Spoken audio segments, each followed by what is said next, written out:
Hello and welcome to 5-Minute Math.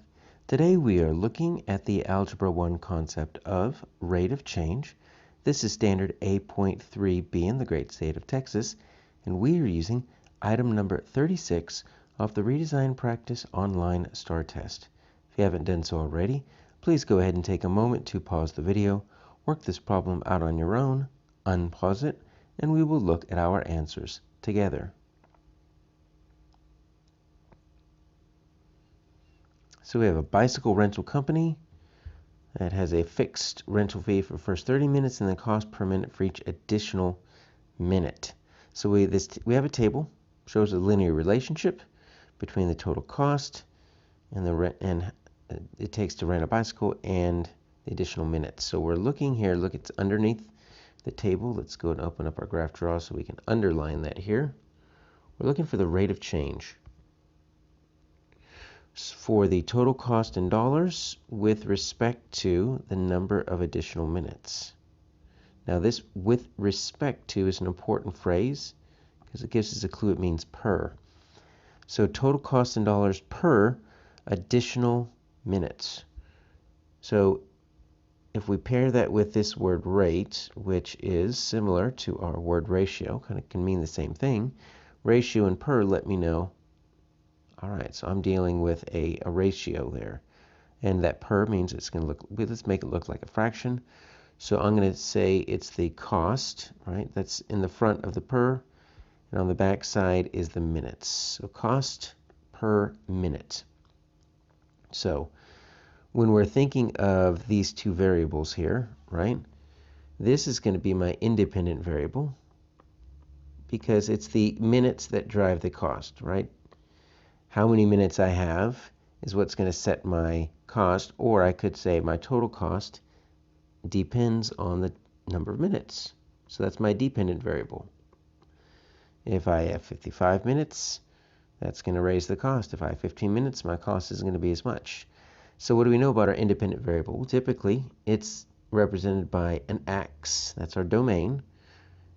And the dependent variable is typically represented by our y. By our y, that's our range.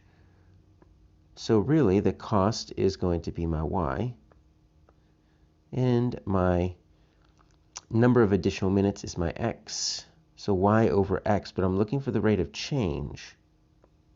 So I'm going to use this Greek letter delta, which represents change in math and science equations.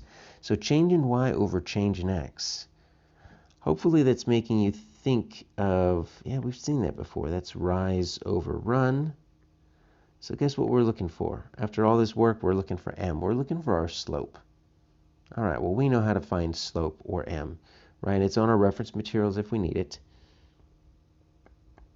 It's y sub 2 minus y sub 1, x sub 2 minus x sub 1. And if you don't remember that, now we did have to recognize that we're looking for m.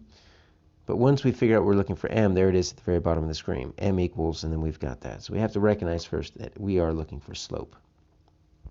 All right, so we just pick any two y's, pick any two x's. Let's see. Let's just go these two right here. Okay? It's going to give you a nice, at least on the x's, it's going to give me a nice denominator of 20, right? So let's label them.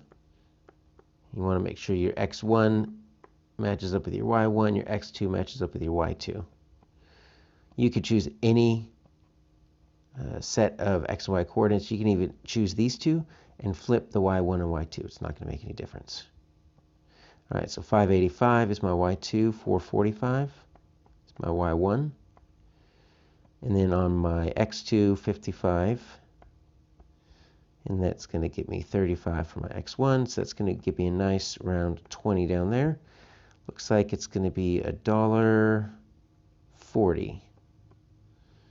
All right, so if we want, right, we can just move each decimal over 1, divide it by 10. That's going to give me 0.14 over 2 is what I just divided by 10.